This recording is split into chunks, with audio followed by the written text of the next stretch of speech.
Good evening. I'm Alan Price, Director of the John F. Kennedy Presidential Library and Museum. On behalf of all my library and foundation colleagues, I'm delighted to welcome all of you who are watching this evening's program online. I would like to acknowledge the generous support of our underwriters of the Kennedy Library Forums, lead sponsors Bank of America, the Lowell Institute, and AT&T, and our media sponsor, the Boston Globe. We look forward to a robust question and answer period this evening. You'll see full instructions on screen for submitting your questions via email or comments on our YouTube page during the program. We have been saddened by recent events and are particularly grateful to have this opportunity to explore comparative and international perspectives on firearms policy and gun control with our distinguished panelists tonight. I'm now honored to introduce tonight's speakers. I'm so pleased to extend a warm virtual welcome to the library to Philip Alpers. He is founding director of gunpolicy.org, a global project of the University of Sydney School of Public Health, which compares armed violence, firearm injury prevention, and gun law across 350 jurisdictions worldwide. Accredited to the United Nations Small Arms Program of Action since 2001, he participates in UN arms-related processes as a member of government delegations. He is a founder of the Pacific Small Arms Action Group and the Center for Armed Violence Reduction, and a former senior fellow at the Harvard Injury Control Research Center and the Harvard School of Public Health, and hosted numerous television documentaries, series, and programs for New Zealand public broadcasters in a previous career in journalism. I'm also delighted to welcome Jennifer Carlson to the library virtually, an associate professor of government and public policy at the University of Arizona. She is also a 2022 MacArthur Fellow. Her award-winning research examines how guns shape American life, including those who survive gun violence's harrowing aftermath, police who enforce the country's complex gun laws, gun sellers and retailers who are on the front lines of surges in gun purchasing, and the people who choose to own and carry guns. She is passionate about how her research can be used to challenge the existing terms of the gun debate so that we can have a better conversation about our complicated and perplexing relationships with firearms as individuals and as a society. A prolific writer, her newest book, Merchants of the Right, Gun Sellers and the Crisis of American Democracy, will be published next year. I'm very pleased to extend a warm virtual welcome to the library to Mugambi Jouet, an associate professor of law at the University of Southern California. His research focuses on American exceptionalism, criminal justice, and comparative history from a multidisciplinary perspective. His scholarship has notably analyzed the death penalty, mass incarceration, juvenile justice, guns, and abortion, and his commentary has appeared in many national and international media outlets. He is the author of the book, Exceptional America: What Divides Americans from the World and from Each Other. He previously served as a law professor at McGill University. A member of the New York Bar, he previously represented numerous indigent prisoners from homicide cases to the war on drugs in Manhattan and the Bronx. I'm also delighted to welcome Diego Sanjurjo as a political scientist specializing in public policy, security, and development. He is the coordinator of focused police crime prevention strategies at Uruguay's Ministry of Interior and a lecturer at the Catholic University in Uruguay. He has worked as a researcher and teacher for many years in Spanish in Uruguayan universities and think tanks, and has been a visiting researcher at several international universities. He's the author of various academic publications and the book Gun Control Policies in Latin America, and writes a weekly opinion column in the Uruguayan newspaper El Observador. His main research areas include criminology, Latin American policies, and security, gun policies. And I am glad to welcome our moderator for this evening, Kristin Goss, to the library virtually, a professor of public policy and political science at Duke University's Sanford School of Public Policy. She also directs the Duke in DC program, which provides select undergraduates with immersive experience combining work experience and policy-oriented seminars. Professor Goss focuses on why people do or don't participate in political life and how their engagement affects public policy making. Her current research projects focus on the role of philanthropic billionaires in policy debates and on the evolution of gun-related advocacy over the past decade. She has written or co-produced 3 books on gun politics and policy, and has also written widely on gender and politics. Please join me in welcoming our special guests. Thank you for that generous introduction, and welcome to all of you joining us from around the world online. We have an extremely distinguished panel, an all-star panel, I would say, who collectively have expertise on both US gun policy and politics, as well as gun policy and politics around the world.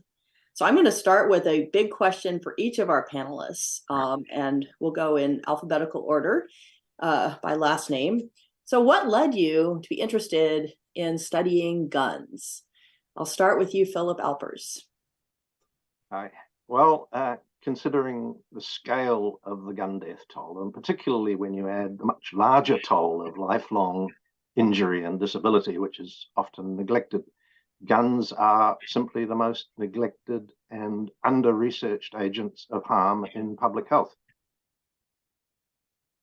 Great. Jennifer Carlson. Okay, so I'm gonna actually answer this by talking a little bit about intellectual biography and personal biography.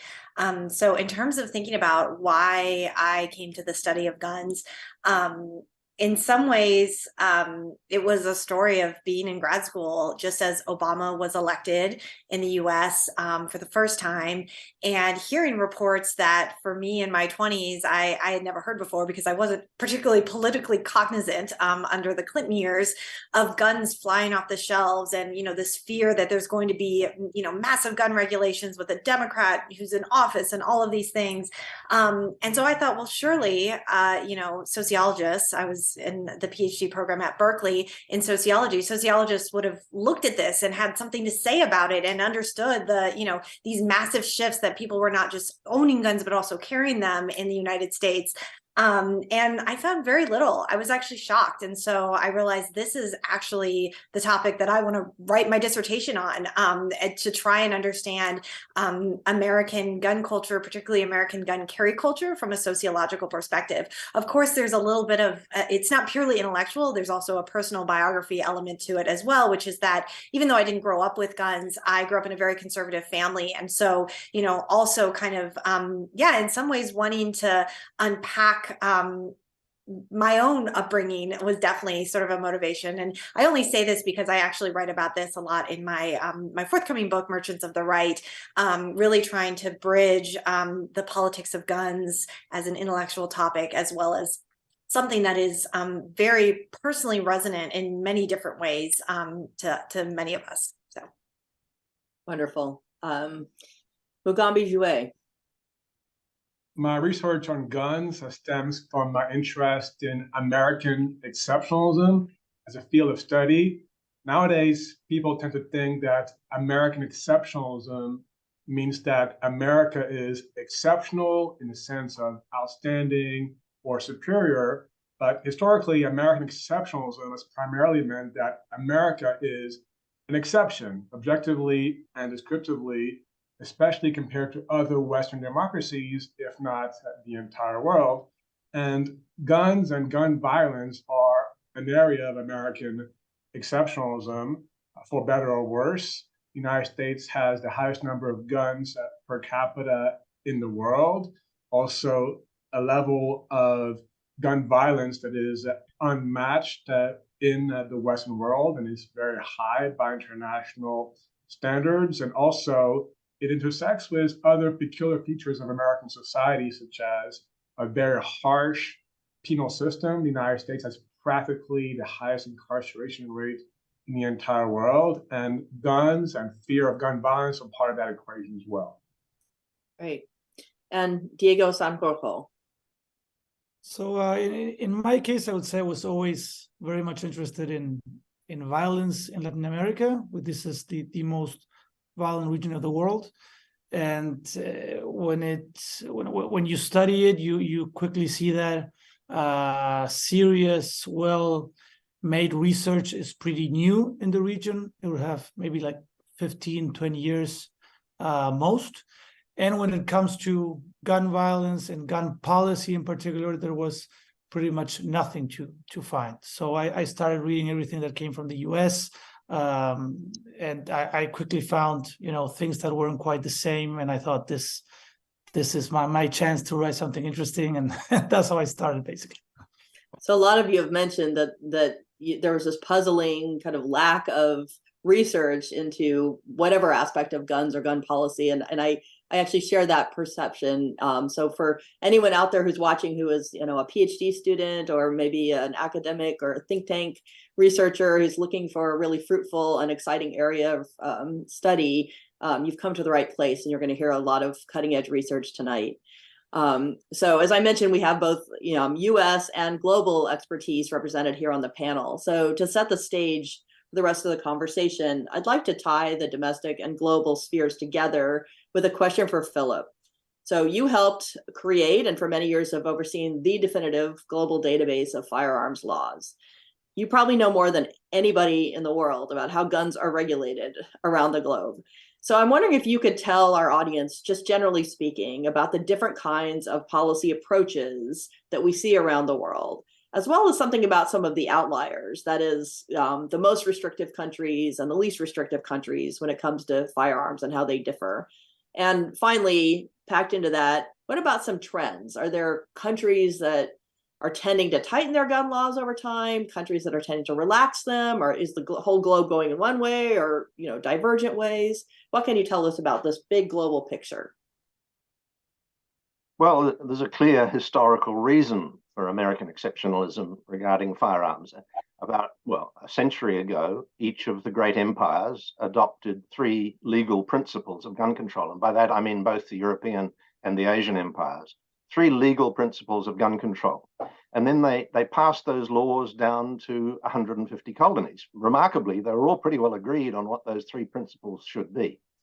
But the United States remains almost alone, remains alone in rejecting all 3 of those principles. Now, you asked about the most restrictive countries. Well, no one country has the toughest gun laws. For example, Singapore legislates the death penalty for illicit possession of firearms. And the United Kingdom, 25 years ago, the United Kingdom banned all handguns. But between those 2 outliers and the United States at the other extreme, there's a very wide range of variations. So after having, as you say, passed the gun laws of almost all nations, translated them from other languages, and passed them all clause by clause, and even though I'm a New Zealander, I can say that Australia has the most comprehensive suite of firearm injury prevention measures, largely following the Port Arthur massacre 26 years ago, in which 35 people were killed. Now, as for the global trend, since 2001, most of the world's countries have tightened their gun laws. Only a small minority have weakened public health measures in this field. Okay, great. Would the US count as one that's loosened or tightened, or both? Both, but overall loosened. Okay. Especially in regards to handgun possession and carrying handguns, etc. Okay, and I think we'll hear more about that coming up here. So you mentioned the US as a global outlier. So let me turn to Professor Jouet, Mugambi, for a question along these lines. So the US has by far the highest number of guns per capita in the world. And many Americans also have a way of thinking about the right to bear arms that's unusual and peculiar compared to the rest of the world.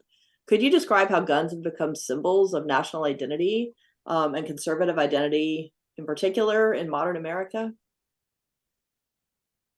The way of thinking of firearms and of the right to bear arms has not been static or constant in American history. There have been shifts. And especially in the last several decades, the United States has experienced a very radical gun rights movement that also has been tied to the extraordinary influence of lobbying by moneyed interests in American government that has contributed to the proliferation of firearms and very limited gun control. In particular, a radical conception of the right to bear arms has become a component of conservative identity in many ways in the United States, and also of national identity. So the more people tend to believe that to be a genuine American, that to have to be on par with the principles that American society has established since the founding era, that you need to have an unbridled right to bear arms, the more you're going to be skeptical or hostile towards gun control. It's hard to conceive how people could be amenable to gun control if that's the framework in which they operate. So if we unpack the ways of thinking about the right to bear arms, the most common and least controversial way of thinking about the right to bear arms is that people need guns to protect themselves from criminals. The second conception is that you need to have the right to bear arms, and you need to be wary of gun control, because that reflects your concern, your skepticism of big government that has an overbearing role in American society. And that's also another trend historically in the last 4 or 5 decades, that wariness of government, hostility to big government, quote unquote, has become a key conception of American conservatism, which is rather peculiar by historical standards and certainly by international standards. And the final way of thinking about the right to bear arms is that the right to bear arms is key to the existence of the United States as a country. It's key to safeguarding the liberty of American society, because the right to bear arms is a bulwark against the tyranny of government, against America becoming a dictatorship. And these ways of thinking about guns have become more and more normalized beyond activists or militants of the gun rights movement into many sectors of society.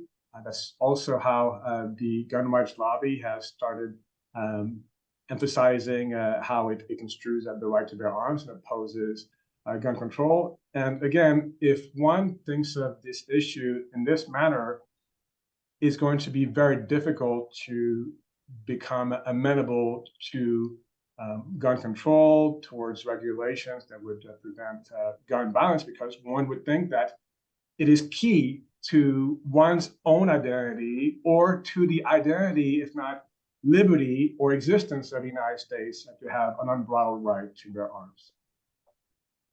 Well, thank you. And I think we're going to be talking a lot about the intersection of guns and identity and the complexities around that intersection throughout this evening. So let me move beyond the US and delve into this relationship between the citizen and the state, but in a Latin American context. So Diego Sanjurjo, you are interested in some of Latin America's more fragile nations. And I'm wondering if you could talk to us about how guns figure into public life in these, what social scientists call weak states. That is, are there particular types of gun violence that loom large in these fragile, weak states? And relatedly, how do these states attempt to regulate firearms? Okay, so in general, Latin American countries, they regulate firearms in a much more stricter way than in the US. Just the basic premise is the opposite one. In the US, it's considered a right, a constitutional right, as you know, and in Latin America, as in, I believe, the great majority of countries in the world, it's basically a privilege. So from that point on, if you want to own a firearm, any type of firearm in any country of Latin America, you need a license. You need as an owner, you need a gun license. you need to register your firearm. There are many firearms that you can't have as a civilian, and not just automatic firearms, which are prohibited in every country, but also powerful semi-automatic guns and rifles. The problem is, as in any law in Latin America, is that the rule of law is generally not respected, which means that you can have the most thorough law that you can imagine, but in most places the law is simply not respected, and countries and weak states, as you say, or the state is too weak to actually enforce it in any way. So we have very, very extreme examples. For instance, in Mexico, just to put an example, in Mexico there is only one legal gun store, which is in the capital, and you can, as a civilian, you can buy one revolver as an adult. The thing is, every day hundreds of firearms pour in through the northern border with the United States. So it's pretty much a joke, just to say. But that happens in pretty much, not in every country, but in the vast majority, I would say. There are countries like Haiti and Guatemala where you have very strict laws and registries, but the state doesn't really have a registry, so you have nowhere to actually go and register your weapon, just to put an extreme example. So the laws are there, and they are very thorough and very strict, but they amount to nothing if you can't really enforce them. And I think that is also one of the reasons why, with the exception of Brazil, guns are not really in the agenda most of the time. I mean, when something very, very violent happens, and I mean something extremely violent happens regarding guns, then maybe, it appears for a few days in the news, but then it gets very, very, very fast. It just goes away, simply because people are accustomed to violence and crime in general. And because I think it's a hypothesis that you believe that the state has nothing to do in order to fix it, because there are so many other issues, behind this violence and behind crime. There's so many issues that you just think, guns are just one more variable to look into, and there's not much to do about it. So gun violence in Latin America happens in a context of widespread corruption, widespread violence, organized crime, and so it is just one more problem that we have, to put it lightly. Yeah, a lot of what you've outlined, we hear echoes of in the United States as well. Some of the arguments about, what can be done and so forth. And we'll get to that as we move through the comments this evening. Okay, so I want to, continuing along the lines of, guns in a cross-national context, let me bring in Jenny Carlson for a question about globalism and globalization. So I think we can assume that gun violence does not obey human-made rules of sovereign boundaries, for example, that between the US and Mexico. So what sense does it make to even speak of US gun violence as well as US gun culture, which was alluded to earlier? And relatedly, does US exceptionalism, to the extent that it exists, operate or matter differently for these gun-related phenomena? Yeah, thank you so much. And thank you everyone again for tuning in, and my fellow panelists. So Diego, I really appreciate that you provided that example to help me think through and think with this question of exceptionalism, because I think that, this example of, American guns being central to the surging gun violence on the US-Mexico border is a really profound example of how this question of, US exceptionalism is problematic, because it assumes that, the US nation state is some kind of bounded entity that we can cut off and think about separately, rather than as part of this global system. And so I think it's really crucial, even when we think about things like US gun violence, why don't we include in the very huge figures that we cite on US gun violence that occurs with US guns at the US-Mexico border? That's often not talked about as part of the conversation. In fact, the conversation we have about US gun violence is disproportionately focused on mass shootings, which is not even indicative of what gun violence looks like in the US more generally. So I think it's really important to push back and think through, what does exceptionalism mean? What work is it doing? What actually is exceptional and what is not exceptional when it comes to the US? And also tease apart, this distinction between gun violence and gun culture. So, I think there's a tendency, partly because guns are so, the social life of guns is so very much threaded throughout the American experience. It can seem overwhelming to even try and parse these things out, but it's useful to do so. Of course, as you start to do so, then it seems like it just gets, the amount of complexities just balloon out from there. But I do think it's useful to separate gun violence as harmful gun behavior and gun culture, which I would define just very broadly as sort of the intertwining of guns into everyday life. And so when we're thinking about US gun violence as exceptional, I think that there is a tendency sometimes to compare the US to places that people in the US want to be compared to. I'll just put it that way. So to say, the US has much higher rates of gun violence than the UK, than Australia, than, other quote unquote comparable countries.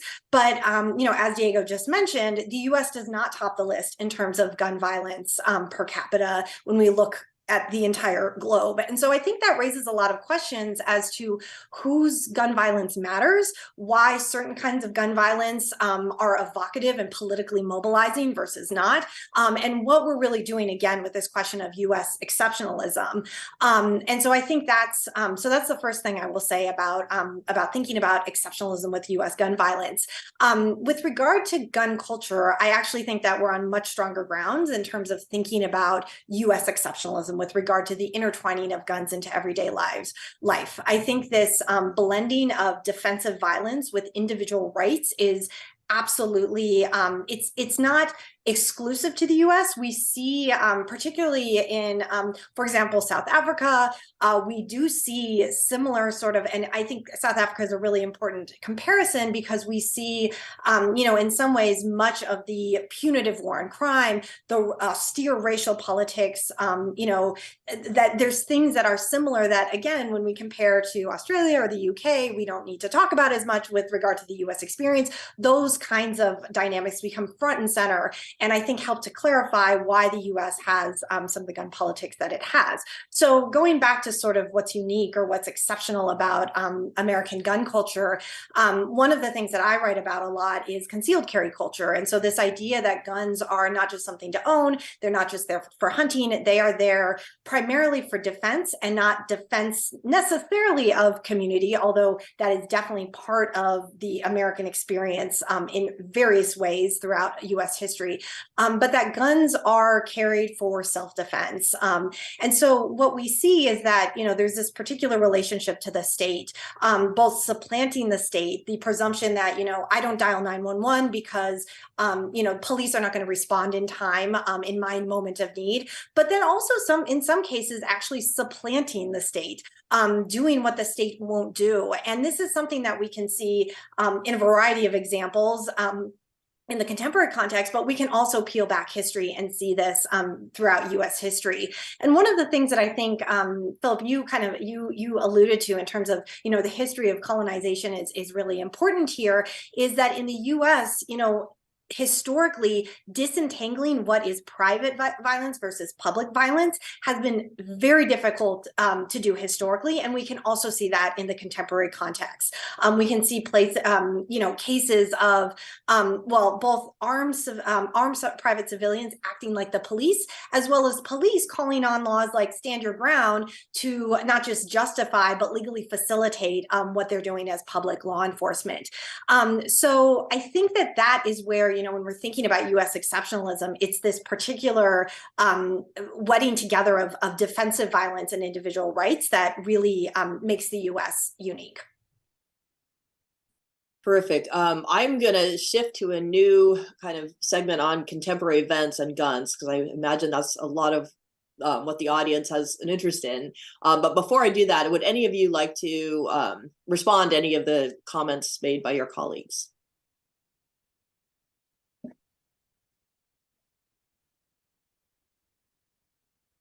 All right, we can always loop back if something occurs to any of you. Okay, so let's talk about contemporary events. It has been a traumatic few years for our nation, the United States, and for the world. I think we can pretty much agree on that. And it seems like guns have figured into all of our major crises, both domestic and global. So let's start in the US with the ongoing and by the way, surprisingly bipartisan effort to reduce mass incarceration and the probably less bipartisan effort to address the underlying structures of racism that pervade our criminal justice system. It seems like the US criminal justice system reform movement, which is growing in size, is bumping up against, in subtle ways, the gun control or gun regulation movement. And this tension is bringing people who would normally be ideological allies into, some tension with one another. So Mugambi, in your research, you've described that one approach to gun control has been widely used for decades, namely prison and tough criminal punishments. Could you connect the dots between gun control and mass incarceration in the United States? And even going a step further, what do you make of arguments that you hear sometimes that draconian prison terms can actually function as effective gun control? When we think about the debate over gun violence, one narrative is indeed that very little has been done. That's one concern that proponents of gun control tend to have in the United States, but it tends to eclipse one area in which much has been done, which is to inflict extremely harsh prison terms on people convicted of gun crimes. And gun crimes are not merely crimes where people are murdered or shot. It also includes crimes where people are possessing guns unlawfully or are caught with guns if in the midst of committing another crime, such as dealing drugs or committing a burglary, so on and so forth. The types of punishments can be incredibly severe. So we take one example from federal criminal law under U.S. Code Section 18, subsection 924. There's a practice of stacking consecutive prison terms of 25 years for a number of counts that used to lead to as many as 55 years in prison for 3 counts. Now, fortunately, due to a bipartisan reform that occurred actually under President Trump, the First Step Act of 2018, this section of the Federal Criminal Code has been reformed so that for 3 counts, one would face much less time, approximately 15 years or so. But these very severe laws still exist not only at the federal level, but at the state level as well. And if we think about this issue more systematically, very harsh punishments reinforce the racial disparities that plague the penal system. They fall disproportionately on persons of color, Black people, Latinos, also on underprivileged white persons. And this is actually highly ineffective in terms of gun control. Why? Because the magnitude of the prison term does very little to deter crime, if anything at all. And in many ways, it can be counterproductive. Why is that? It's because when people are serving very long prison terms, they're likely to age out of crime much before the end of their term. So we know that the crime rate rises in late teens, peaks around 20 years old, and then declines before becoming flat by the 40s or 50s. So if someone commits a crime when they're 20 or 25 and they're sentenced to 15, 20, 30 years in prison, what's going to happen is that over time, they're going to become much less dangerous and they're going to serve a very long prison term. Another way in which this can be highly counterproductive is that prisons can be criminogenic environments, putting people in overcrowded prisons with oftentimes very little in the way of rehabilitative services, and oftentimes in violent environments can actually keep people in the same mindset or the same antisocial behavior that led them to go to prison, or can make them worse, make them more unstable, in which way they might become more violent when they get out of prison, or just be less able to reintegrate society. And that's part of the equation when we think about mass incarceration in the United States. The United States has practically the highest incarceration rate in the entire world, extremely severe penalties, and that's also tied to this debate over gun violence, because when we think about the efforts to reform the penal system and end mass incarceration, as you mentioned, they've gained ground at a relatively bipartisan level. Both Democrats and Republicans, both blue states and red states have seen reform initiatives that have made some headway, and that needs to be acknowledged. But one reason why the effort to end mass incarceration has not gone remotely as far as it should is because of the way we tend to have a dichotomy in how we talk about reform between, on one hand, violent crime, and on the other hand, non-violent crime. There's the assumption that people who need to be released from prison, we need to have a chance toward rehabilitation, we need to be humanized, are the non-violent offenders, but that the quote-unquote violent offenders are irredeemable, that they need to be locked up in prison, that we need to throw away the key. But most people in prison, in state prisons, are locked up for violent crime. So when we think about how this intersects with the debate over gun violence and gun control, if we have the idea that, well, if somebody is convicted of dealing drugs or of a burglary and they have a gun unlawfully, and we're just going to put them in prison for years and years on end, this is not going to be effective in fighting gun violence, and also is not going to be effective in reforming our penal system. So we need to find common ground. We need to find a way towards reform. And that's one area in which there's promise if people can indeed think about this differently. And that's one way in which, in particular, liberals and conservatives, Democrats and Republicans can find common ground. Why? Because liberals and Democrats tend to think of gun control as very important, and if so, that would suggest that they would be supportive of rehabilitative approaches towards gun crime, that people need to have a chance to reintegrate society and be rehabilitated.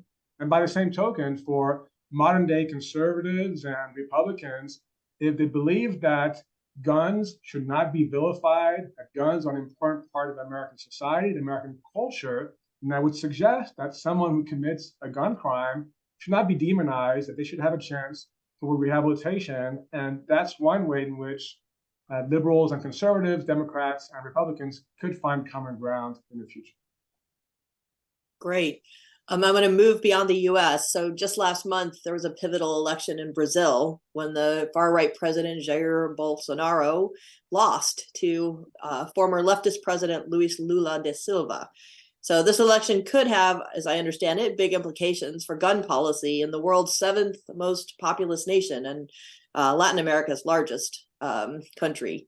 So Diego, could you discuss the gun liberalization agenda of former President Bolsonaro in Brazil and what motivated this policy agenda? And now that former President Lula has been elected again, what do you expect to change, if anything, regarding gun policy in this very important South American nation? So, a few years ago, I wrote a chapter on a book that you and Jenny edited.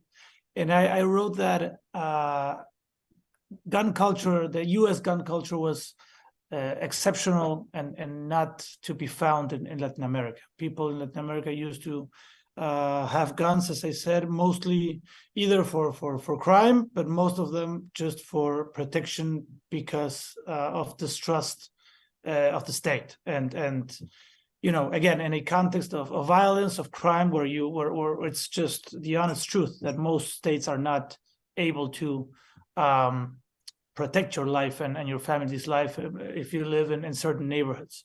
So most people would buy guns or get guns in order to defend themselves, but at the same time not really feeling that or having that militia ethos that you have in the US, you know, where you feel like you are I don't know, fighting for your country, and you're brave, and you are a good citizen, and patriotism and all of these things that you have in the US. That was never really, or at least as far as I know, was never really present in Latin America. The state was a different actor that you didn't trust, and you were just defending yourself and your family, and if possible, you would just surrender your guns and live without them. You know, very generally speaking.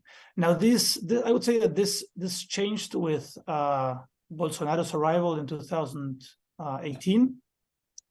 He is a president that has a lot of similarities with Donald Trump, and his style and what he says and how he acts, and how he faces political challenges. And very surprisingly, he took this U.S. gun culture and this whole U.S. exceptional gun, political dynamic, and brought it somehow to Brazil. So all of a sudden, you had a president that was strongly defending guns as a fundamental right of Brazilians. You had a president that was saying, go out and buy guns. He was somehow associating guns to patriotism and to citizenship and to bravery. Somehow, well, that's maybe easier, but somehow, differentiating between good and bad citizens, and good citizens should have guns to protect themselves from bad citizens. So he somehow, imported that whole mess that you have in the US. He imported it to Brazil somehow. Now, I wouldn't say that this was that successful. I've seen polls that say that even within his base, or maybe not his base, but within Brazilians that vote for Bolsonaro, which is pretty much half of the country, most are against, or at least don't see a point in just buying more and more guns as a way to defeat crime. That was basically the public opinion of Bolsonaro, that everybody should have guns in order to be safe from the bad guys, and that would somehow bring or curve down crime.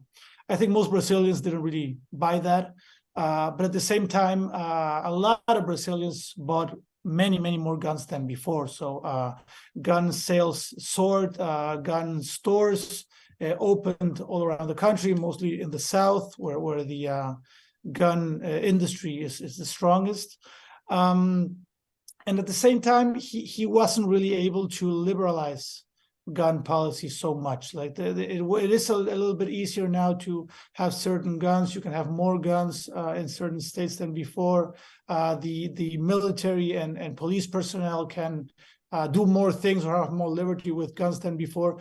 But it is still a country where you need licenses, you need permits, you need to register your guns. You can't have all the guns that you want. Having guns legally is very expensive. And at the same time, as I said before, most people that have guns don't really register them or really don't comply with the law. So that really hasn't changed that much. I think now with the arrival of a new president, of Lula, that public speech will change dramatically. Probably will go back to what was his actual policy in 2005, which is take back guns and do these voluntary gun exchange programs and so forth, which I don't think are going to be successful. I don't think so. I think crime and organized crime is so deeply can so deeply be found in Brazil, and corruption is so pervasive everywhere that it's not something that's successful. But at least that public speech will definitely change dramatically. That's for sure. Yeah. So it sounds like what you're saying is that to some extent, the sort of, if we have a large collective identity that associates guns with citizenship, it's something that takes a while to develop. It can't just be imported like some other product or whatever. I was very much surprised with how he brought that whole theme to Brazil, and really how it picked up among his base. I was really surprised by that. But at the same time, as I say, he was a very popular president. He almost won the re-election, and at the same time, polls show that most Brazilians, even his voters, are against at least that solution. As more guns equals less crime. That doesn't really make so much sense, I think, in this region. Interesting. So let's move to another prominent global development that has implications for gun markets and gun policy, and that's Russia's invasion of Ukraine. So Philip Alpers, we know that guns somehow find their way across international borders, often in response to event-based threats, such as the outbreak of international conflict and its spillover effects. So what can you tell us about how Putin's invasion of Ukraine has affected gun sales in the neighboring countries of Europe? And what about the illicit trafficking of firearms into or out of the conflict zone?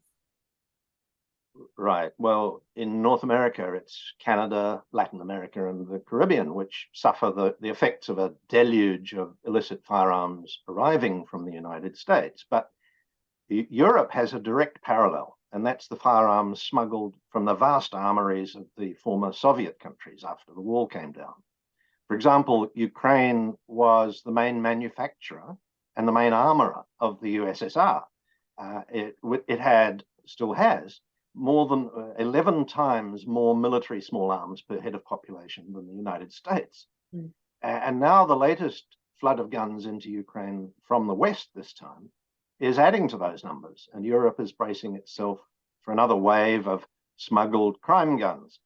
Many of the massacres and big shootings in Western Europe have been committed with guns smuggled from places like Bosnia, the Eastern Bloc countries, which suddenly liberated and had found a very profitable market for a lot of guns taken out of state armories. Now, already, several European countries have seen a rise in domestic gun purchases, just as you get in the United States when the level of fear rises. And Europe could now be in danger of following the US into that cycle of fear and violence, and then more fear and more guns, etc. It's an upward cascading effect of fear. So it's amazing how many parallels are coming up, and as we speak globally about firearms, and for those of us like myself who primarily study the United States, it's incredibly illuminating. But let's talk about a global development, something that pertains to the U.S. and the rest of the world, and that is probably the largest global crisis in recent years, which is the COVID-19 pandemic. So in 2020 and into 2021, the U.S. experienced a dramatic surge in gun sales linked to the pandemic, and this has shown up in all sorts of different kinds of research. Individual survey research that Jenny Carlson has done involving gun sellers. We see it no matter how we look at the question, we're finding the same results. So some research suggests that first-time gun buyers were far more diverse by race and gender than the traditional American gun owner. So I'd like to ask Professor Carlson for her thoughts on what this surge in gun buying in the U.S. tells us about American approaches to solving social problems and American imaginaries of resiliency. And beyond our shores, to what extent was the U.S. alone in experiencing this surge, if we have any data on that? Yeah, thank you. So I do want to talk a lot about the U.S. surge, but I also want to start by recognizing that Brazil actually was one of the, as far as I can tell, very, very, very few places outside of the U.S. that also experienced one of these quote unquote unprecedented surges in gun purchasing over the course of 2020. So that raises the question of, what's going on in Brazil and the US, but really what is happening in the rest of the world that the turn to guns does not seem, so urgent and so, so matter of fact almost. And I want to pose it that way because I think in some ways, it's easy to sort of focus on, the laws in the US and how they're obviously quite different than in, very much of the world. But it's not just sort of the laws and the culture surrounding guns and the place of guns in American society, but also this sort of broader dynamic in the US that is reflected in mass incarceration, is reflected in the withering of the welfare state to the extent that it existed in the US, which is that many of the mechanisms for safety, social safety and security, these sort of solidaristic approaches and responses to the pandemic were simply either not institutionally supported in the US, or were so sort of outside the culture of sort of, individualistic, pull yourself up by your bootstraps sort of American thinking, that really guns in some ways were one of the few things that people felt that they could turn to solve something that frankly nobody knew how to solve, right? We were figuring it out as 2020 unfolded. And so I spent a lot of 2020 actually interviewing gun sellers who were at the front line of this unprecedented, and I hate using that word, but this is actually an example. This is really a moment where that word is actually the most accurate word, unparalleled, unprecedented in terms of the sheer number of the sheer amount of gun sales happening in 2020 and actually also into 2021. And what was interesting is when I was talking to gun sellers, they're in the business of selling guns, but even they would say things like, you can't shoot a virus. They realized like there was a gap between what people maybe thought they could accomplish with a gun versus what kinds of problems a gun could actually solve. But what I think was so sort of profound, at least in some of the interviews that I did, was that gun sellers were very aware. And I have one gun seller that actually opens my book. I quote him at the very beginning, where he basically says in so many words, in the United States, when we have fake news, we have polarization, nobody knows what the truth is. And so in that kind of environment, you need a guarantee, and the only guarantee we have in this country is the Second Amendment. And so that, I think, was just such a profound way of articulating not just the centrality of guns, but also the context of precarity and insecurity that make guns the solutions to problems that even people in the business of selling guns are like, there's a logical leap here, right? And so, in that context, you see, and this is every survey, every study that I've seen finds that the people who were buying guns in 2020 as compared to existing gun owners, well, they were more likely to be new gun owners. They were more likely to be people of color, to be women, to be sexual minorities. So in all these different ways, including political affiliation and identity. So they were also more likely to be liberal than existing gun owners as well. And so, in some ways, this raises a whole lot of interesting questions, not just about the appeal of guns beyond that sort of conservative core, which is really, if we read Matthew Lacombe's work, Firepower is a book I'd recommend. He really gets into how the gun owner is sort of cultivated as a central conservative identity, as a political identity.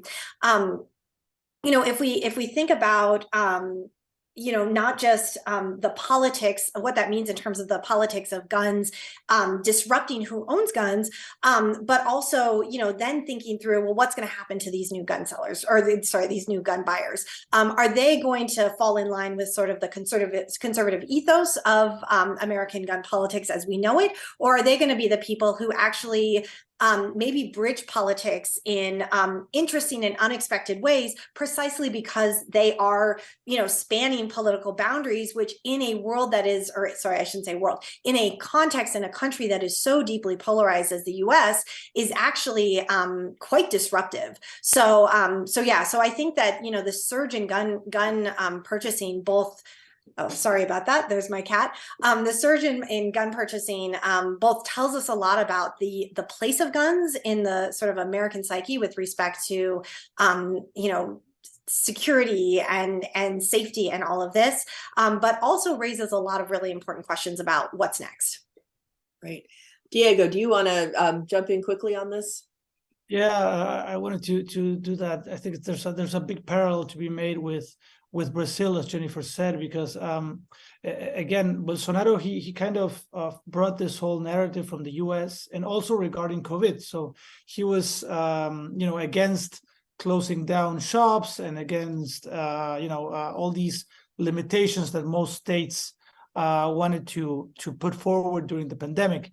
And I think Jennifer is completely right. Like it was, in a way, the narrative was, they want to take away your freedom, and who knows what is going to happen. And you mix that up with conspiracies and crazy stories about how the UN wants to take away your guns and then invade and whatever.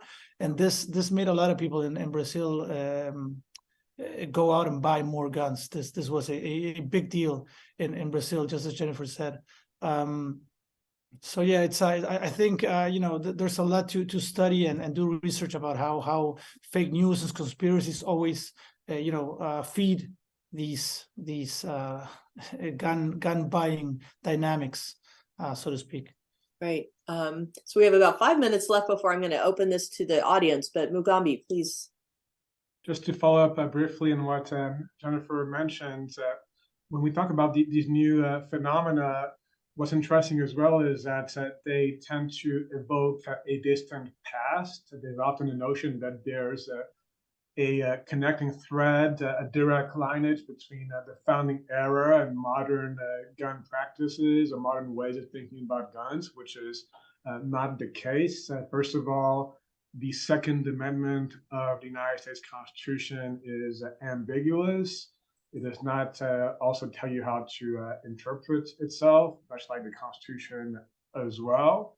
And practices towards guns, attitudes, conceptions of gun control that are often romanticized by proponents of an unbridled right to bear arms were actually, in many ways, much more restrictive than we would think of today. And this history has been reimagined, and that's also one way of trying to justify and legitimize practices that in many ways are often relatively new. Great. So let's do a lightning round for each of you. What is one puzzle or conundrum relating to guns that you'd really like to solve in your research? And what makes doing that difficult? I'll just go in order of how I'm seeing you. Philip. I'd love to know what proportion of gun owners commit crimes. What proportion of crimes are committed by gun owners in reverse. We've done studies, many studies have been done outside the United States, which show that, for example, the great majority of victims in mass shootings are killed by licensed gun owners or gun owners holding legally held firearms, people who are allowed to hold guns. Now, it's very easy in our countries because we just say, were they licensed, were they not licensed? Because the United States have no licensing, no registration, it's a lot harder to do.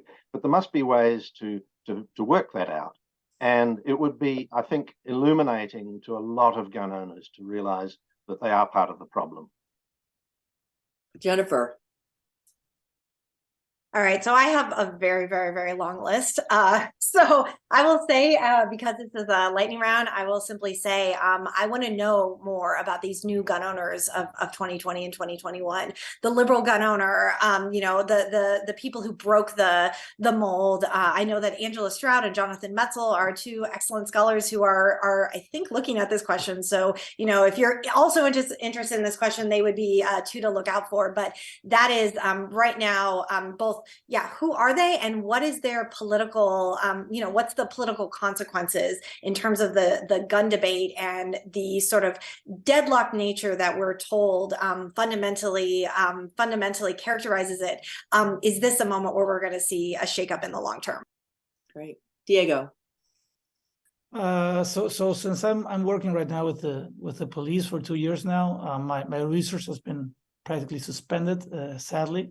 But I also have a big list. What I would like to study more is policies focused on getting guns out of the street. In Latin America, we've had a long list of very unsuccessful I don't know what they're called, like gun exchange programs where you ask them to bring your guns or you give something in return. But we never really had, as far as I know, a program that is really focused on people who actually use guns to commit crime, which is, as somebody said before, young men from certain neighborhoods and very young men who usually maybe could deliver their guns in exchange for some kind of clothes, or maybe for a cellular phone or something that they really think will get them the respect, among peers and so forth. We usually just ask people to give their guns away, and that never really works.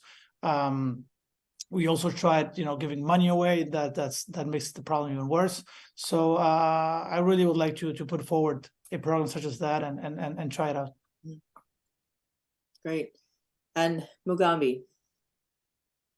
One thing that I think researchers would like to know more is how people change their minds. So we know some of the dynamics that have led the United States to gravitate towards a peculiar conception of the right to bear arms, from the weight of lobbying by moneyed interests and the gun industry, to the rise of a peculiar conception of conservatism that equates the right to bear arms with a pillar of individual or national identity. But we know much less about how people can have a paradigm shift and to evolve in a direction where they would be more amenable to gun control or gun regulations, even if it's not sweeping reform, just relative reform. That seems to be difficult to understand why more people are not moving in this direction. This is perhaps something that Philip can speak to, given his greater knowledge of Australia, where there was a paradigm shift some time ago, where Australian conservatives were among the main drivers of reform towards better gun safety and gun control. Great. Well, I'm seeing a lot of questions coming in, so I am about to turn it over to the audience, and I will read the questions from the chat. Philip, you have the final word for this second segment.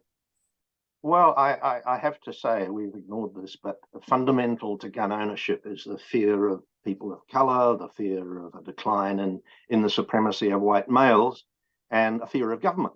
Of course, also here in the Pacific and in Europe and Canada and other countries with which Americans prefer to compare themselves, all of our nations have racial problems. We all have patriarchies living in fear of losing power, but none are as exceptional as they are in the United States.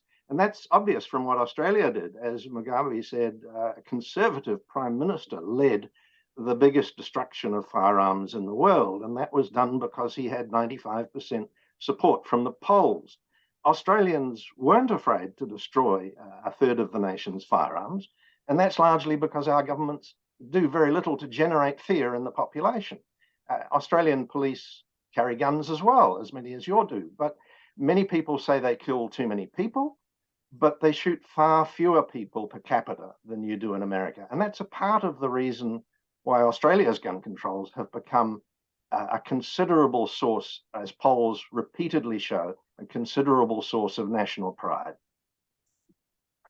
All right, I am looking at all the questions, and I might combine a couple of them just thematically. So we haven't really talked very much about technology, and we've got 2 questions on technology. So let me put those out there for and maybe just raise your hand if you would like to be the first to answer. So the first question is, could technological advances make gun control impossible? For example, 3D printed guns, which is a fairly active debate and new development here in the US.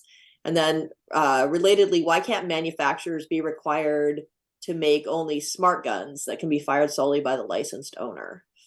Anyone want to take a crack at either or both of those questions? Is there a technological solution, or is technology part of the problem? I'm sure there will be technological solutions in the future, but they won't do anything about the colossal arsenal that already exists in private possession. Here in Australia, for example, crime guns found in crime regularly turn up. Well, one turned up recently that was made in the Boer War. Now that's almost 2 centuries.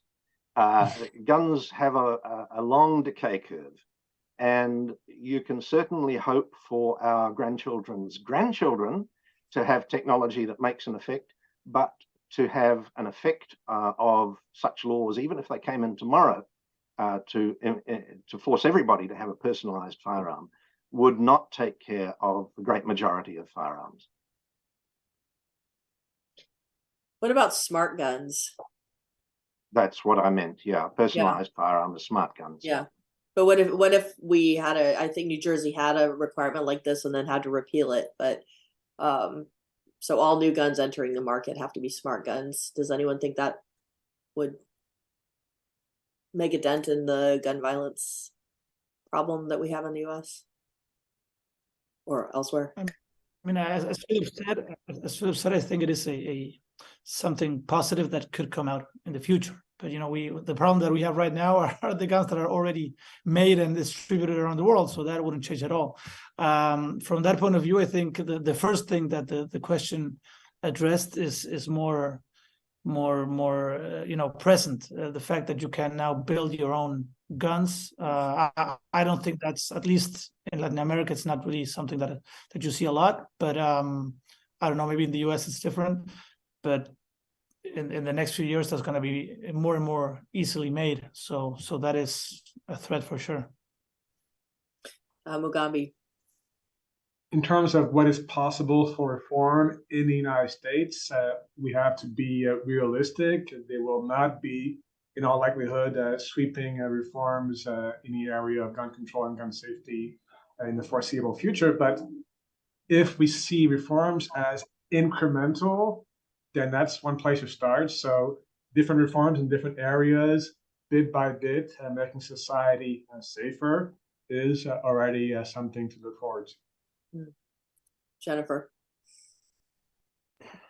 Yeah, I mean, thinking about technology and the law, I think always brings to mind this idea that law enforcement, whatever the law is always to some degree a matter of improvisation. You write laws with some vision of the world as existing, and oftentimes the world that those laws have to be enforced in is not the same world. And so, we see, for example, even in the debates about, what constitutes an assault weapon, what are the technological aspects that need to be delineated so that bump stocks are not, are legal versus illegal. Things like binary triggers. There's so many ways in which, and especially, kind of to contrast what Diego said, I think very much not every gun owner in the US is building their own guns and, doing all of that. But most definitely the people who are super owners, for example, who are modifying their AR-15s or what have you, they're very invested in tinkering with guns. And so, I don't think, I think trying to, in some ways, have the law constantly keep up with technological advances. That's a very incremental way of approaching this issue. And I don't think, very much, I very much agree with this sentiment that, there are more guns than people in the US, and guns are durable objects. And so, even in a world that I see as somewhat impossible or difficult to imagine, where all guns coming into the US market would be smart guns and all of this going forward, even that would not really address the prevalence of firearms. And I think the other thing that's kind of something worth mentioning, there is broad support for example, universal background checks among people in the US. There is also very, very, very broad opposition to a ban on handguns. So something like 3/4, it bounces around there, of people in the US when they're surveyed, they say they do not want a ban on handguns. And so, we can talk about technology, we can talk about what the Second Amendment really means, we can talk about, many aspects of this debate, but fundamentally, there is broad-based support for having handguns accessible in this country. And I think that technology isn't a way out of that reality. Jenny, you mentioned enforcement, and we have a question from the audience. Could gun control laws even be enforced in the US? And I'm wondering if any, and I'm going to throw that to any of you, what are you can have a law on the books, and we do have laws on the books at the federal and state levels. But enforcement is an entirely different thing, right? And I'm wondering if anybody could talk about some of the limits to enforcement of the laws on the books. I mean, I'd be happy to just jump right in, because my book, Policing the Second Amendment, actually really tries and gets at this question that, we write laws, we pass them, and then, for the most part, we just kind of forget about them and think, well, they're probably being implemented as intended. And so what I do in that book is actually talk to public law enforcement. I talk to police chiefs. I try and observe as much as I can gun law enforcement in action. And, one of the things that becomes really apparent is that, things like an illegal gun or a gun crime, that not only how that gets enforced is actually much murkier than I think people on both sides of the debate would like to believe, but that even what that means is not very clear.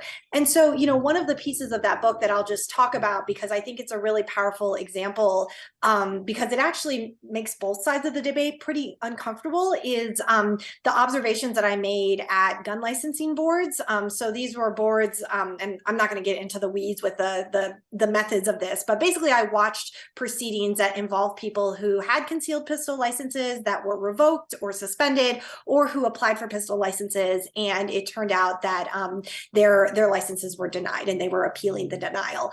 And so what I find is that, even though we think of, for example, the shall issue concealed pistol licensing system as sort of being like, you check all the boxes, and if you do, you get the license, there is a vast amount of discretion that actually goes into deciding these liminal cases. And very much, and I write about this in the book, this is not colorblind. This is not race neutral, but racializing tropes are actually very much part and parcel as to how these liminal cases get decided.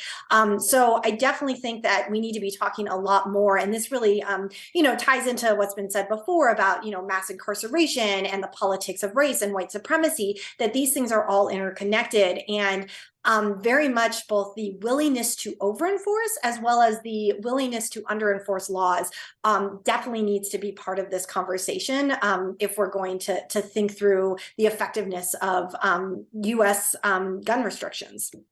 So we have a few questions, understandably, about, what can we do? Are there ideas we aren't thinking of? And so you mentioned the shall issue and may issue systems of concealed carry licensing. So the may issue being the more rigorous licensing system. So somebody had a question about whether instead of having a permit request being funneled through law enforcement, or maybe in addition to that, what about having sort of a psychologist or a social worker or somebody with experience in mental health also evaluating the gun license applicant, and maybe have this process repeated every 5 years or something like that. So just sort of adding a layer of checks, and I'm noting that system is in the minority of states. But does anybody have any thoughts on on that question? Yeah, Philip, you need to unmute.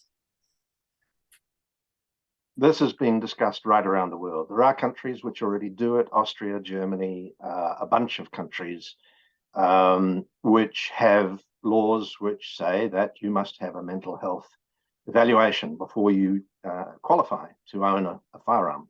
Now, that is full of hazards, because even forensic psychiatrists who have full-time cooperative access to patients for a long time, even they say that their chances of predicting future violence are not much better than tossing a coin.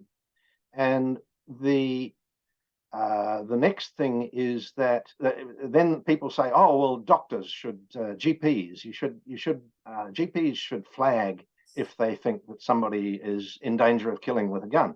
Well, GPs are great. Their greatest tool is the trust of their patients. And medical associations right around the world, British Medical, Canadian, Australia, New Zealand, they have all completely rejected that idea because GPs, by GP I mean a general practitioner, a family doctor, don't feel that they should be held responsible for any future violence when the art of prediction is so non-existent. And so these are, and also the final thing is, of course, that the trope is that mental illness is somehow a very large part of this cause. And yet you look at the statistics, you look at the surveys that have been particularly on mass shooters, and the great majority of perpetrators in mass shootings have no previous history of mental illness. And so how can you take away their guns? Can you take away guns from somebody because you imagine that they might have a mental illness? The police are completely hamstrung. Diego.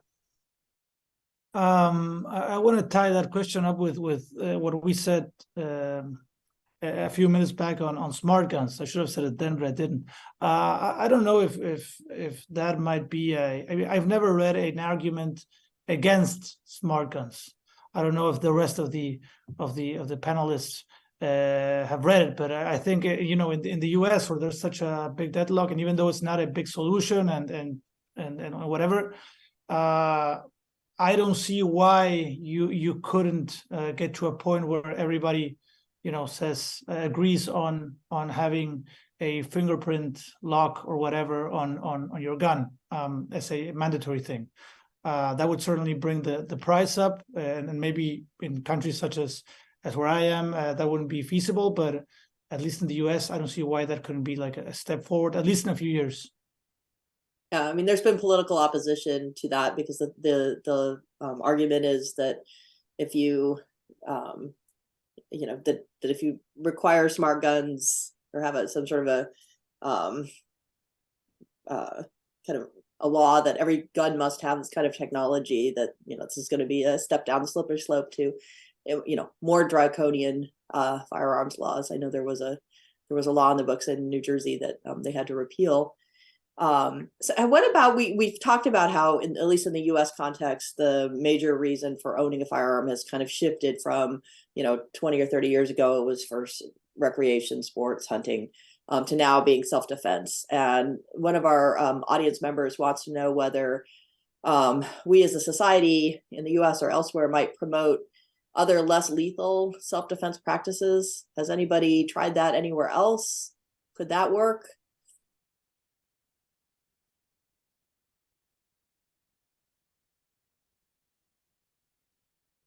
I don't see it. I mean, if you have to defend your life against somebody with a gun, that's the idea, then, that's it. Yeah, I think if your fear is of another person with a gun, then you're going to want a gun. What's fair to say that in general, in many Western democracies, people would expect the police to handle these questions of gun violence. But one difficulty in the United States is that police brutality and police excessive use of force is a more pervasive problem due to a wide range of factors, including systemic racism. But it's also intertwined with questions with regard to the proliferation of guns, because in the United States, the police are not only likelier to shoot suspects, they are also likelier to be shot themselves by civilians by a long shot. So if we think about both sides of the picture, the proliferation of guns is a lose-lose relationship in many ways. It leads to more gun violence in society writ large. It also leads to more assaults, including more fatal assaults on police officers.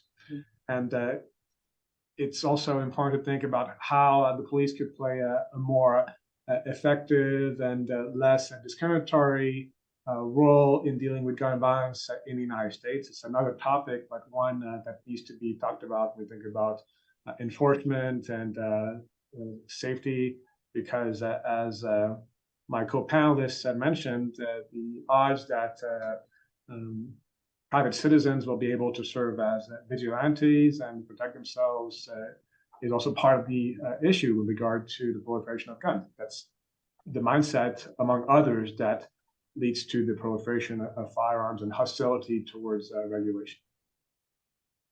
Jenny.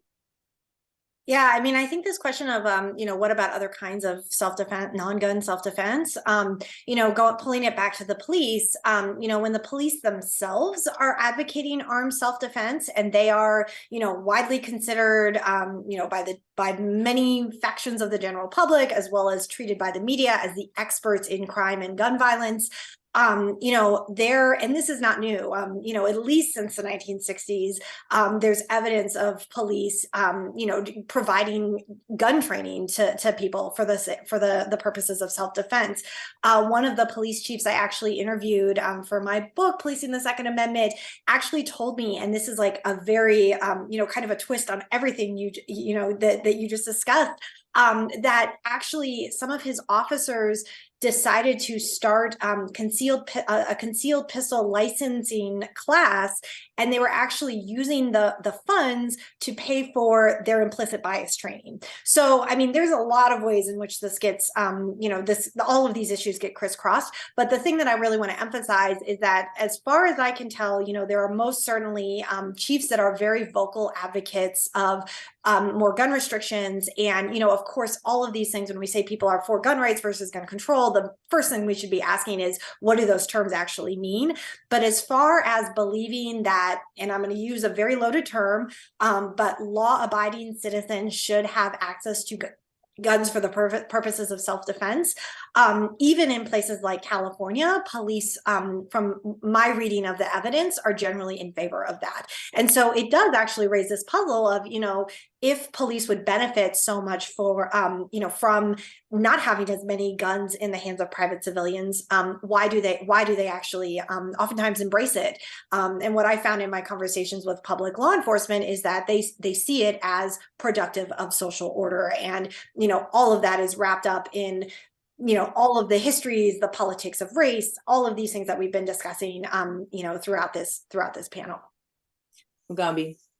I just wanted to add something to what Jennifer mentioned. That, as she said, there's different stakeholders in the world of policing. So one way to think about this is that police chiefs, to an extent, are political appointees. So depending on the jurisdiction, they may be more or less amenable to gun control. My understanding is that in cities like New York, police commissioners like Ray Kelly have been quite supportive of efforts to curb gun violence and to restrict access to guns. But it may be, of course, very different in other parts of the country, and that's also part of the picture when we think about the different political landscapes, the political polarization as well.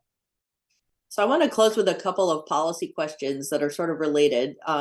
So one is, I think there's been a healthy amount of skepticism coming from all of you, but we know that there was just what I would consider a significant national gun bill that just passed on a bipartisan basis in our hyper-polarized times here in the U.S. Are there areas of gun policy where you all see, in the U.S. or in other contexts, some consensus across partisan lines that, where, we could make progress on reducing unnecessary gun violence through public policy and get buy-in from different stakeholders who have different ideological orientations? So that's one. And then secondly, what can countries learn from one another? So, we started off with a thread about American exceptionalism.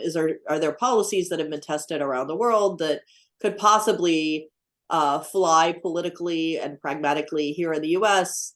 Are there things that other countries can learn from our policy choices? Philip.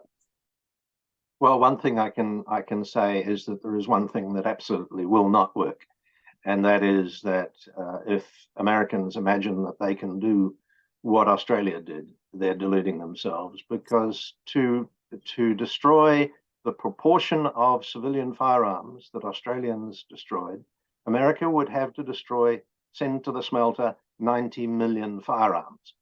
Now, that isn't going to happen.